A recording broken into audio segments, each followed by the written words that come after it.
Bienvenue, cher élu.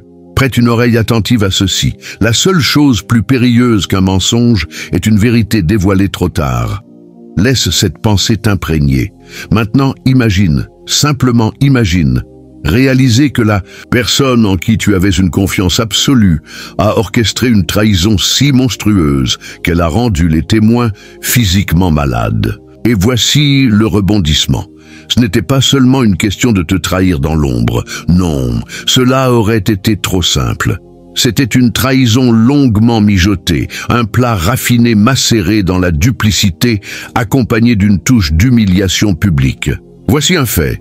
Des études révèlent que la trahison active la même région du cerveau que la douleur physique, ce qui explique pourquoi certains d'entre vous ont ressenti le besoin d'une ambulance et d'un avocat simultanément.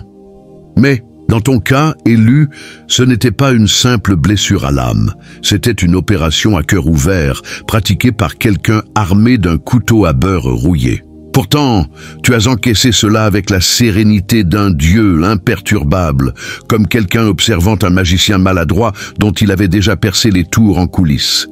C'est ce qui a le plus stupéfié les gens. Non seulement l'horreur de l'acte, mais la grâce divine avec laquelle tu as traversé cette épreuve. Et crois-moi, tes ennemis n'étaient pas préparés à un tel retournement de situation. Premièrement, tu as survécu à un degré de traîtrise qui aurait transformé la plupart des gens en le monstre qu'ils combattaient. Écoute bien ceci. Tu as surmonté un niveau de trahison qui aurait conduit la plupart à devenir le monstre même qu'ils affrontaient. Ce n'est pas une exagération, c'est la stricte vérité. Il existe un seuil où la douleur et la trahison deviennent si profondes qu'elles commencent à altérer la manière dont une personne pense, parle et interagit avec le monde. Beaucoup ne se remettent jamais de ce seuil. Ils se perdent. Ils endurcissent leur cœur au point qu'aucune bienveillance ne peut plus l'atteindre. Ils commencent à s'exprimer avec amertume à chaque mot.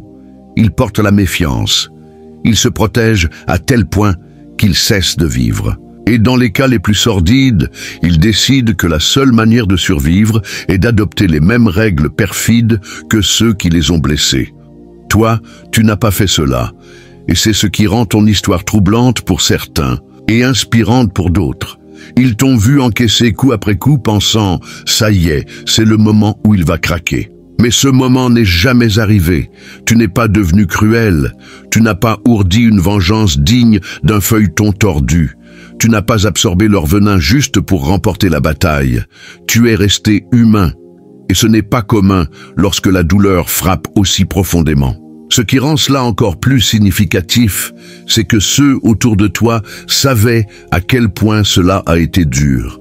Ils ont vu l'humiliation, la perte, les nuits sans sommeil dont tu ne pouvais parler, la manière dont cela t'a vidé. Ils ont vu des moments où tu aurais pu exploser sans que personne ne t'en blâme. Et pourtant, tu ne l'as pas fait. Cette retenue dérange les gens, car elle les oblige à se demander s'ils seraient capables d'agir de même. La vérité, c'est que la plupart ne le pourraient pas. Ils auraient laissé cette trahison redéfinir leur identité, remodeler leur personnalité, réécrire leurs valeurs. Mais toi, tu n'as pas permis que l'obscurité de l'âme d'un autre ternisse la lumière dans la tienne. C'est pourquoi ta survie ne se limite pas à continuer à respirer. C'est le fait de rester toi-même. Tu n'es pas simplement sorti vivant, tu es sorti entier. C'est une forme de victoire que la plupart des gens ne connaîtront jamais, car il ne s'agit pas de vaincre l'autre personne. Il s'agit de refuser de te perdre dans le processus. C'est une survie qui laisse les gens admiratifs et tes ennemis furieux de n'avoir pu te briser. Deuxièmement, leur trahison ne t'a pas seulement visé. Elle s'est attaquée à tous ceux qui croyaient en l'humanité. Leur trahison n'était pas uniquement contre toi, elle était contre tous ceux qui pensaient encore que les gens étaient fondamentalement bons. Quand un acte aussi vil se produit dans l'ombre, on peut le rejeter comme un incident isolé. Mais lorsqu'il se joue sous les yeux de tous, cela va au-delà de blesser la personne au centre. Cela crée des ondes qui ébranlent le sentiment de sécurité, d'équité et de justice d'une communauté entière. Les gens qui pensaient comprendre la loyauté commencent soudain à la remettre en question. Ceux qui croyaient en leur capacité à juger le caractère des autres commencent à douter de leur discernement. Ce n'est pas seulement ton cœur qui s'est fissuré, c'est la foi collective en la décence qui a été ébranlée. La raison pour laquelle cette trahison a rendu les gens malades n'est pas seulement sa cruauté, mais son caractère calculé. La planification froide et délibérée qui la sous-tend force les spectateurs à affronter une réalité. Le mal n'est pas toujours bruyant ou évident. Parfois, il porte un sourire pendant des années avant de frapper. C'est une vérité, difficile à accepter pour ceux qui ont bâti leur vie en croyant qu'ils pouvaient distinguer un ami d'un ennemi. Et c'est là que le dommage va plus loin, que la plupart ne le perçoivent. Tu n'étais pas seulement une victime à leurs yeux. Tu étais un symbole de ce qu'ils pensaient encore sûr dans le monde. La confiance, l'amour, l'amitié. Quel que soit le lien que tu avais, voir ce lien violé si audacieusement, c'était comme voir la dernière lumière d'une pièce s'éteindre. Ce n'était pas seulement ce qu'ils t'ont fait, c'était le message que cela envoyait. Aucune connexion, aussi solide qu'elle paraisse, n'est à l'abri de la trahison. La pire partie pour beaucoup a été de réaliser à quel point ils auraient pu être proches d'un sort similaire. Observer cela leur a fait rejouer chaque conversation, chaque promesse reçue, se demandant si leur propre cercle abritait un traître prenant des notes en silence. Tu es devenu, sans le vouloir, la preuve que personne n'est intouchable. C'est pourquoi cela dépassait ta personne. Ta douleur était personnelle, mais son impact était public. La trahison a forcé les gens à voir que l'obscurité peut se tenir juste à côté de toi, souriante, tout en planifiant ta chute. Et bien que cette vérité soit dérangeante, c'est aussi pourquoi ta survie les a secoués. Car tu as montré que, même dans un monde où ce genre de trahison existe, il est encore possible de s'en sortir debout. Et de le faire sans devenir comme ceux qui t'ont blessé. Troisièmement, il misait sur l'effondrement de ton esprit, pas seulement de ta vie. Il ne voulait pas seulement te faire tomber, il voulait te démanteler de l'intérieur. Leur but n'était pas seulement de détruire tes opportunités, ta réputation ou ta stabilité. Cela aurait été trop simple. Ils voulaient voir ton identité se fracturer en public. Ils voulaient que tu perdes le fil de qui tu es au point de ne plus te reconnaître. Ce n'était pas une attaque contre ta vie au sens physique. C'était une guerre psychologique conçue pour t'effacer tout en laissant ton corps errer. Ils comptaient sur l'idée que suffisamment d'humiliation, d'isolement et de stress te feraient craquer mentalement. Une fois que cela arriverait, ils pourraient contrôler le récit. Ils pourraient dire que tu étais instable, autodestructeur, et les gens les croiraient car tu serais trop brisé pour te défendre. C'est à quel point leur stratégie était profonde. Ils n'essayaient pas seulement de te blesser sur le moment. Ils voulaient altérer ton héritage de manière permanente. Ce qui rend cela encore plus tordu, c'est qu'ils voulaient que cela paraisse être de ta faute. Le piège était de te pousser jusqu'à ce que tu exploses, pour qu'ils puissent reculer et dire « Regardez, voilà qui il est vraiment ». Ils voulaient te provoquer à devenir l'image même qu'ils peignaient dans ton dos. Et si tu étais tombé dans ce piège, ils auraient eu toutes les preuves nécessaires pour réécrire la vérité en leur faveur. Mais voici ce qu'ils n'avaient pas prévu. Tu as refusé de suivre leur scénario. Tu ne leur as pas donné l'effondrement public qu'ils attendaient avec impatience. Tu n'as pas réagi de manière à ce qu'ils puissent le retourner contre toi. Au lieu de cela, tu as tenu bon. Même si cela signifiait souffrir en silence plus longtemps que la plupart des gens ne pourraient le supporter. Ce choix a privé leur plan d'oxygène. La raison pour laquelle les gens sont malades maintenant, c'est qu'ils réalisent à quel point ils étaient proches de voir un être humain être effacé en temps réel, et à quel point cette tentative était intentionnelle. Ils ne sont pas juste dégoûtés par ce qui s'est passé, ils sont secoués par la méthode utilisée. Survivre sans t'effondrer n'a pas seulement sauvé ton esprit. Cela a brisé l'illusion qu'ils ont essayé de construire, et c'est pourquoi, même s'ils pensaient écrire ta fin, tout ce qu'ils ont réellement fait, c'est te donner un début plus puissant. Huitièmement, ils ont transformé ton existence en un cas d'étude et ont échoué misérablement. Ils ont traité ta vie comme une expérience, comme si tu étais un projet qu'ils pouvaient manipuler, briser et utiliser comme preuve que personne ne pouvait survivre à la pression qu'ils allaient déchaîner. Ils voulaient faire de toi un exemple public, un compte d'avertissement pour quiconque oserait se comporter avec trop de confiance, d'intégrité ou de lumière. Dans leur esprit, une fois qu'ils t'auraient assez humilié, tu t'effondrerais, et ils pourraient pointer du doigt comme preuve que personne n'est intouchable. Mais au lieu de confirmer leur théorie, tu l'as brisée. Ce qu'ils avaient prévu comme une étude de la destruction est devenu un exemple vivant et respirant des limites de la cruauté humaine.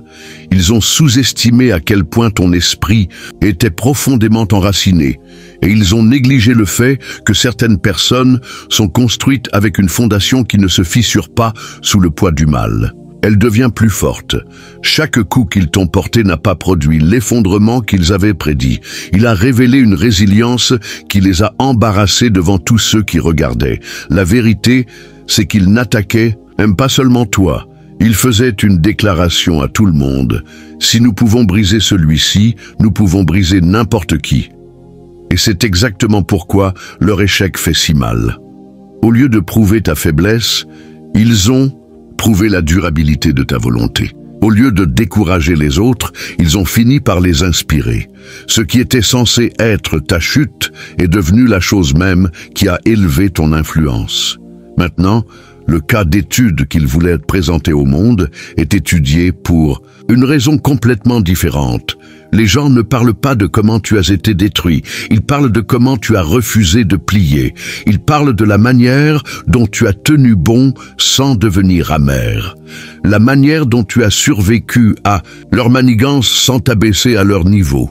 Leur plus grande erreur n'a pas été de t'attaquer, c'était de penser que tu pouvais être réduit à une victime dans leur récit. Tu es devenu la preuve que la résilience n'a pas de plafond et qu'aucune quantité de malveillance ne peut surpasser une âme ancrée dans quelque chose d'inébranlable.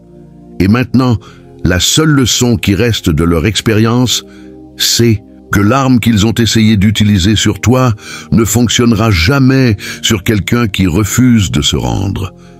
Neuvièmement, tu as fait du pardon une arme, pas une faiblesse. Tu n'as pas choisi le pardon parce qu'ils le méritaient. Tu l'as choisi parce que tu refusais de laisser leur poison s'attarder dans ton système, porter la haine, rejouer chaque détail, comploter des moyens de leur rendre l'appareil. C'est exactement ce sur quoi ils comptaient. Ils voulaient que tu restes coincé dans le même espace sombre d'où ils opéraient, car tant que tu y restais, ils avaient encore une influence sur toi. Le pardon n'était pas une question de leur donner la paix, c'était une question de reprendre la tienne. La puissance, dans la manière dont tu as pardonné, c'est que ce n'était pas la version douce et timide que la plupart des gens imaginent. C'était stratégique, délibéré et inébranlable. Tu n'excusais pas ce qu'ils avaient fait et tu ne prétendais pas que ça n'avait pas d'importance.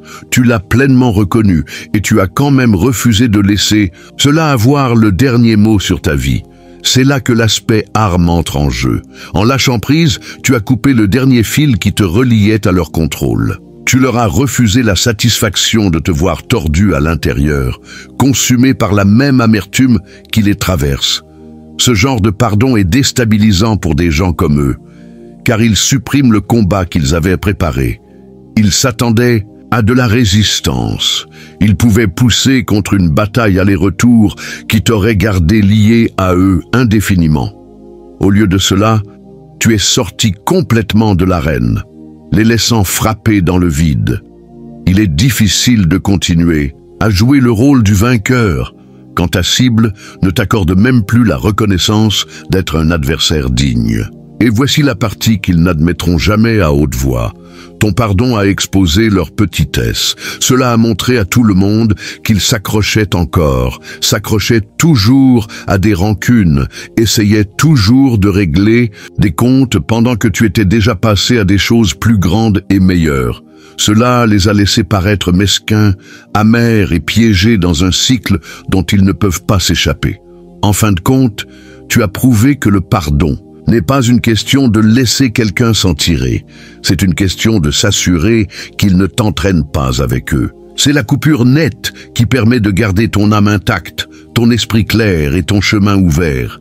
Et en faisant cela, tu n'as pas seulement gagné la bataille, tu as mis fin à la guerre entièrement selon tes termes. 10e, tu étais leur secret le plus sombre bien avant la trahison. Bien avant qu'ils ne fassent leur mouvement, tu vivais déjà sans loyer dans les recoins les plus sombres de leur esprit. Ils ont peut-être souri à ton visage, applaudi tes victoires et joué le rôle de supporter. Mais sous tout cela, le ressentiment prenait discrètement racine. Ce n'était pas soudain et ce n'était pas aléatoire. C'était une montée lente, une hostilité frémissante qu'ils masquaient avec politesse, attendant le bon moment pour la transformer en attaque ouverte. Ce qu'ils n'ont jamais compris, c'est que tu l'avais déjà perçu. Tu n'as peut-être pas dénoncé cela, mais tu as senti le changement d'énergie. Tu as remarqué la manière dont leurs compliments portaient une pointe cachée. La manière dont ils étaient toujours présents quand quelque chose allait mal, mais étrangement absents quand les choses allaient bien. Tu pouvais sentir la pourriture avant qu'elle ne perce, et pendant qu'ils pensaient te duper, tu observais simplement tout se dérouler, attendant ton heure. Au moment où la trahison s'est produite, elle ne t'a pas frappé avec le choc qu'ils espéraient. Ils voulaient que ça ressemble à un tremblement de terre soudain. Mais pour toi, c'était plus comme regarder une tempête que tu avais vue se former à l'horizon pendant des années enfin arrivées. La différence, c'est que tu avais déjà construit un abri pendant qu'ils pensaient que tu serais pris à découvert. C'est ce qui les déstabilise le plus, la réalisation que tu les avais percés à jour bien avant qu'ils ne montrent leur vrai visage. Cela signifie que leur grande révélation n'était pas un coup de maître. C'était juste une confirmation de ce que tu savais déjà. Et d'une certaine manière, cela leur enlève le pouvoir qu'ils pensaient détenir. Parce que leur trahison n'a pas réécrit ta vision d'eux, elle l'a simplement prouvé. Leur plus grande erreur a été de sous-estimer ton discernement. Ils ont supposé que parce que tu ne les avais pas confrontés directement, tu étais aveugle. Mais il y a une différence entre être inconscient et choisir de ne pas exposer quelque chose avant que le moment ne soit venu. Tu les as laissés croire qu'ils avaient de l'avantage, tout en sachant que leur amertume les dévorait vivants. Quand la vérité a enfin éclaté, elle n'a pas seulement révélé ce qu'ils avaient fait, elle a révélé ce qu'ils avaient toujours été. Et la pire partie pour eux, c'est de savoir que tu l'avais déjà vu bien avant qu'ils ne le pensent. 11e, ta douleur a forcé les gens à réévaluer leur propre capacité à trahir. Ce qui t'est arrivé n'a pas seulement suscité l'indignation, cela a forcé les gens à une auto-réflexion inconfortable. Il est facile de regarder une trahison de loin et de qualifier les traîtres de monstres en secouant la tête et en se rassurant qu'on ne ferait jamais quelque chose comme ça. Mais quand la personne qui commet cela est quelqu'un qu'ils connaissent, avec qui ils ont ri, travaillé ou même admiré, la conversation change. Soudain, il ne s'agit plus seulement de ce que cette personne a fait. Il s'agit de ce dont n'importe qui est capable sous le bon mélange de jalousie, de désespoir ou d'orgueil. Ta douleur est devenue un miroir. Les gens ne pouvaient pas regarder cela se dérouler sans se poser des questions difficiles. Qu'est-ce qu'il faudrait pour que je franchisse cette ligne? Ai-je déjà justifié quelque chose que je savais mal parce que ça m'arrangeait? Suis-je capable de causer ce genre de dégâts si mon ego était menacé? C'est un niveau d'auto-analyse que la plupart des gens évitent, car cela signifie confronter les parties plus sombres d'eux-mêmes qu'ils préfèrent croire inexistantes. Et ce n'était pas seulement théorique pour eux. Ta situation l'a rendu réelle.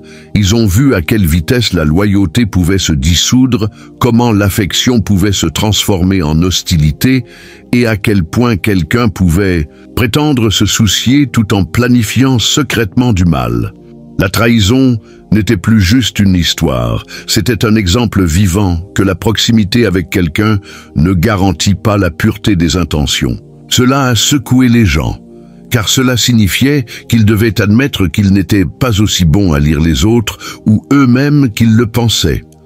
Certains sont repartis de ton épreuve avec un respect plus profond pour le poids de leur propre choix. Ils ont compris que chaque décision d'agir avec intégrité, même quand on est provoqué, est exactement cela, une décision. D'autres étaient déstabilisés parce qu'ils reconnaissaient des morceaux du traître en eux-mêmes. Ils ont vu comment de petites rancunes laissées sans contrôle pouvaient devenir quelque chose de bien plus destructeur. C'est le pouvoir, au cachet de ce que tu as traversé. Cela n'a pas seulement révélé qui ils étaient, cela a révélé la fine ligne entre la moralité et l'égoïsme chez tous ceux qui regardaient. Tu as transformé des observateurs occasionnels en personnes qui devaient examiner leurs propres ombres. Et qu'ils l'admettent ou non, ta douleur leur a donné un étalon pour se mesurer. Un défi silencieux à ne jamais laisser l'envie. La colère ou l'orgueil les poussait à devenir la chose même qu'ils méprisent. Dixièmement, tu étais leur secret le plus sombre bien avant la trahison. Bien avant qu'ils ne fassent leur mouvement, tu vivais déjà sans loyer dans les recoins les plus sombres de leur esprit. Ils ont peut-être souri à ton visage, applaudi tes victoires et joué le rôle de supporter. Mais sous tout cela, le ressentiment prenait discrètement racine. Ce n'était pas soudain et ce n'était pas aléatoire. C'était une montée lente, une hostilité frémissante qu'ils masquaient avec politesse, attendant le bon moment pour la transformer en attaque ouverte. Ce qu'ils n'ont jamais compris, c'est que tu l'avais déjà perçu. Tu n'as peut-être pas dénoncé cela, mais tu as senti le changement d'énergie. Tu as remarqué la manière dont leurs compliments portaient une pointe cachée, la manière dont ils étaient toujours présents quand quelque chose allait mal, mais étrangement absents quand les choses allaient bien. Tu pouvais sentir la pourriture avant qu'elle ne perce, et pendant qu'ils pensaient te duper, tu observais simplement tout se dérouler, attendant ton heure. Au moment où la trahison s'est produite, elle ne t'a pas frappé avec le choc qu'ils espéraient. Ils voulaient que ça ressemble à un tremblement de terre soudain. Mais pour toi, c'était plus comme regarder une tempête que tu avais vue se former à l'horizon pendant des années enfin arrivées. La différence, c'est que tu avais déjà construit un abri pendant qu'ils pensaient que tu serais pris à découvert. C'est ce qui les déstabilise le plus, la réalisation que tu les avais percés à jour, bien avant qu'ils ne montrent leur vrai visage. Cela signifie que leur grande révélation n'était pas un coup de maître. C'était juste une confirmation de ce que tu savais déjà. Et d'une certaine manière, cela leur enlève le pouvoir qu'ils pensaient détenir. Parce que leur trahison n'a pas réécrit ta vision d'eux. Elle l'a simplement prouvé. Leur plus grande erreur a été de sous-estimer ton discernement. Ils ont supposé que parce que tu ne les avais pas confrontés directement, tu étais aveugle. Mais il y a une différence entre être inconscient et choisir de ne pas exposer quelque chose avant que le moment ne soit venu. Tu les as laissés croire qu'ils avaient l'avantage, tout en sachant que leur amertume les dévorait vivants. Quand la vérité a enfin éclaté, elle n'a pas seulement révélé ce qu'ils avaient fait, elle a révélé ce qu'ils avaient toujours été. Et la pire partie pour eux, c'est de savoir que tu l'avais déjà vu bien avant qu'ils ne le pensent. 11e, ta douleur a forcé les gens à réévaluer leur propre capacité à trahir. Ce qui t'est arrivé n'a pas seulement suscité l'indignation. Cela a forcé les gens à une autoréflexion inconfortable. Il est facile de regarder une trahison de loin et de qualifier les traîtres de monstres en secouant la tête et en se rassurant qu'on ne ferait jamais quelque chose comme ça. Mais quand la personne qui commet cela est quelqu'un qu'ils connaissent, avec qui ils ont ri, travaillé ou même admiré, la conversation change. Soudain, il ne s'agit plus seulement de ce que cette personne a fait. Il s'agit de ce dont n'importe qui est capable sous le bon mélange de jalousie, de désespoir ou d'orgueil. Ta douleur est devenue un miroir. Les gens ne pouvaient pas regarder cela se dérouler sans se poser des questions difficiles. Oh, qu'est-ce qu'il faudrait pour que je franchisse cette ligne? Ai-je déjà justifié quelque chose que je savais mal parce que ça m'arrangeait? Suis-je capable de causer ce genre de dégâts si mon ego était menacé? C'est un niveau d'auto-analyse que la plupart des gens évitent, car cela signifie confronter les parties plus sombres d'eux-mêmes qu'ils préfèrent croire inexistantes. Et ce n'était pas seulement théorique pour eux. Ta situation l'a rendu réelle. Ils ont vu à quelle vitesse la loyauté pouvait se dissoudre, comment l'affection pouvait se transformer en hostilité et à quel point quelqu'un pouvait prétendre se soucier tout en planifiant secrètement du mal. La trahison n'était plus juste une histoire, c'était un exemple vivant que la proximité avec quelqu'un ne garantit pas la pureté des intentions. Cela a secoué les gens, car cela signifiait qu'ils devaient admettre qu'ils n'étaient pas aussi bons à lire les autres ou eux-mêmes qu'ils le pensaient. Certains sont repartis de ton épreuve avec un respect plus profond pour le poids de leur propre choix. Ils ont compris que chaque décision d'agir avec intégrité, même quand on est provoqué, est exactement cela, une décision. D'autres étaient déstabilisés parce qu'ils reconnaissaient des morceaux du traître en eux-mêmes. Ils ont vu comment de petites rancunes, laissées sans contrôle, pouvaient devenir quelque chose de bien plus destructeur. C'est le pouvoir caché de ce que tu as traversé. Cela n'a pas seulement révélé qui ils étaient, cela a révélé la fine ligne entre la moralité et l'égoïsme chez tous ceux qui regardaient. Tu as transformé des observateurs occasionnels en personnes qui devaient examiner leurs propres ombres.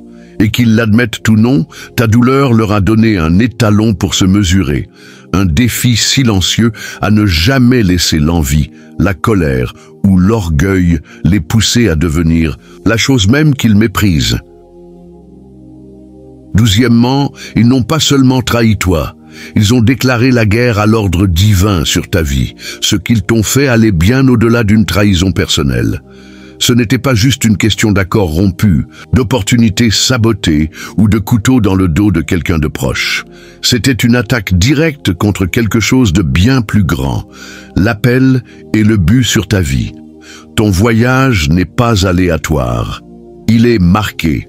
Ton assignation n'est pas autoproclamée, elle est signée par le ciel. Cela signifie que l'attaque n'était pas simplement contre toi en tant que personne. C'était un acte de défi contre celui qui t'a envoyé. La raison pour laquelle cette trahison a si profondément secoué l'atmosphère, c'est qu'elle n'était pas juste une violation de la confiance. C'était une tentative d'interférer avec l'ordre divin. Ils n'essayaient pas seulement de t'arrêter. Ils essayaient de perturber l'accomplissement d'une mission qui n'était jamais sous leur contrôle. Et voici la partie dangereuse. Quand quelqu'un fait cela, il ne se bat pas contre une personne, il se bat contre la source derrière cette personne. C'est pourquoi les conséquences se déroulent souvent de manière qu'aucun humain ne pourrait orchestrer. Les portes qu'ils pensaient s'ouvriraient pour eux se ferment soudainement. Les opportunités sur lesquelles ils comptaient s'évanouissent. Les alliances qu'ils pensaient inébranlables s'effondrent du jour au lendemain. Parce que quand tu défies un dessein divin, tu ne fais pas que marcher sur des pieds. Tu entres dans un jugement. Tu as probablement remarqué que certaines des retombées n'ont même pas requis ton implication. Tu n'as pas eu à sortir et à les faire payer. Le démantèlement a commencé tout seul, car les mêmes mains qu'ils ont utilisées pour essayer de te démanteler étaient les mêmes qui, sans le savoir, ont mis en mouvement leur propre destruction. C'est pourquoi ta survie est plus que de la résilience. C'est une preuve, tu es toujours debout, pas parce que tu as esquivé le coup, mais parce que ta position était fortifiée par quelque chose qu'ils ne pouvaient pas toucher. Et chaque jour où tu continues d'avancer, tu ne fais pas seulement prouver qu'ils ont tort. Tu confirmes à tous ceux qui regardent que lorsqu'une vie est alignée sur l'ordre divin, aucune trahison, aucun complot et aucun acte de malveillance ne peuvent renverser ce qui a déjà été écrit.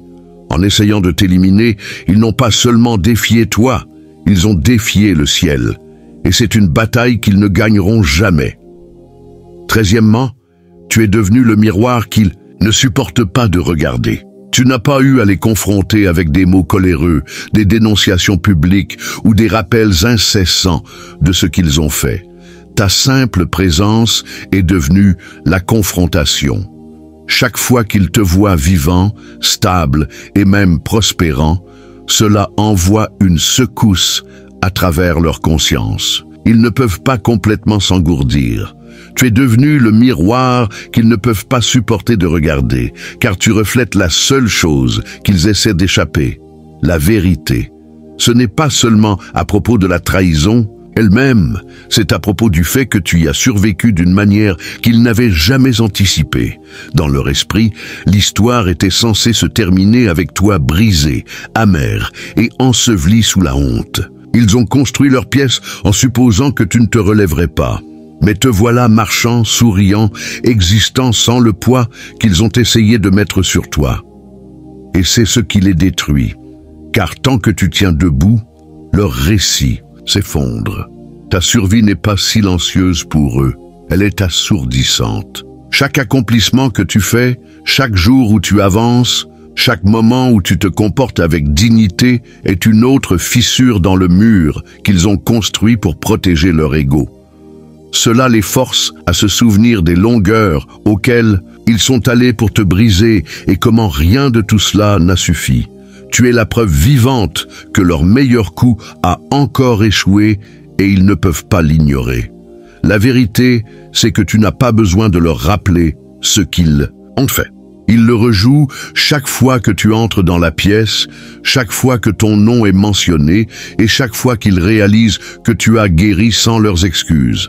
C'est une sorte de tourment dont ils ne peuvent pas s'échapper car tu es devenu un témoin inévitable de leur caractère.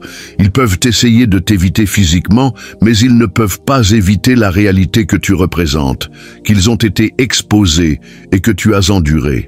Ils peuvent essayer de projeter de la confiance ou prétendre qu'ils sont passés à autre chose. Mais au fond, ils savent le score. Tu n'as pas seulement survécu à leur trahison. Tu l'as transformé en un témoignage inébranlable. Et maintenant, qu'ils l'admettent ou non, tu es devenu la preuve vivante et respirante que ce qu'ils ont fait dit bien plus sur eux que ça ne pourrait jamais dire sur toi. C'est pourquoi te voir les déstabilise. Tu es la preuve qu'ils ne peuvent jamais réécrire. 14e, les conséquences ont prouvé une chose. Tu n'es pas seulement difficile à tuer, tu es impossible à remplacer. Les conséquences de ce qu'ils ont fait n'ont pas seulement laissé des cicatrices, elles ont laissé un trou béant. Ils supposaient qu'une fois que tu serais parti, les gens s'adapteraient rapidement, que quelqu'un d'autre pourrait prendre ta place et que la vie continuerait sans interruption.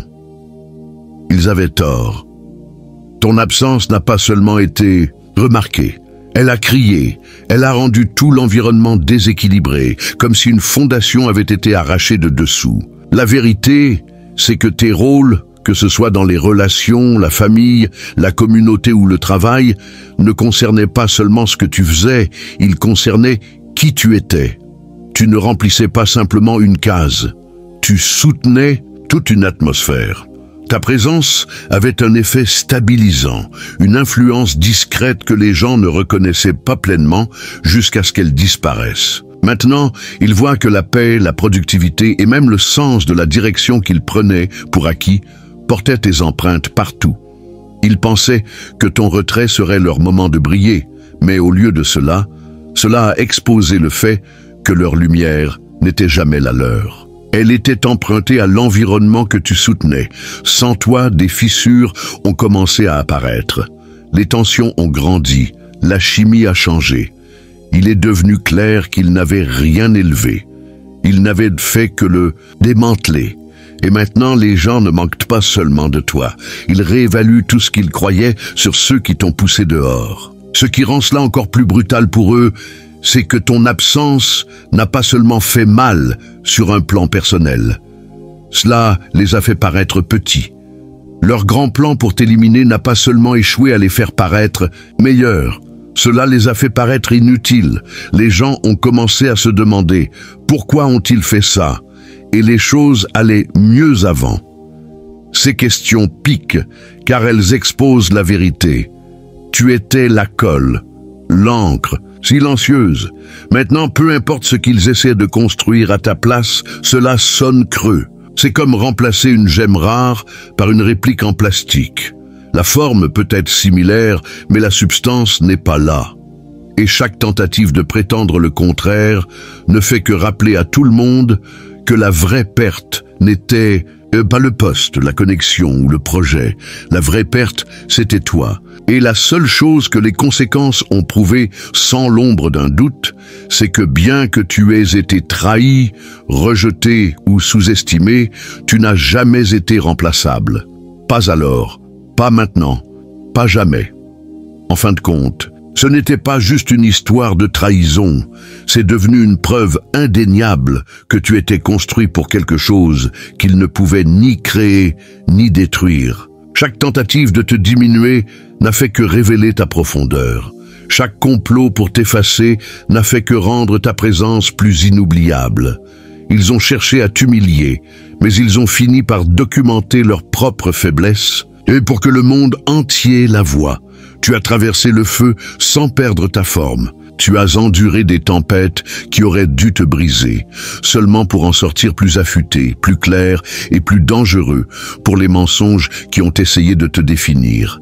Et maintenant, ta simple existence est devenue le genre de rappel qu'ils souhaitent pouvoir effacer, preuve que non seulement tu as survécu, mais que tu es devenu plus fort à cause de cela.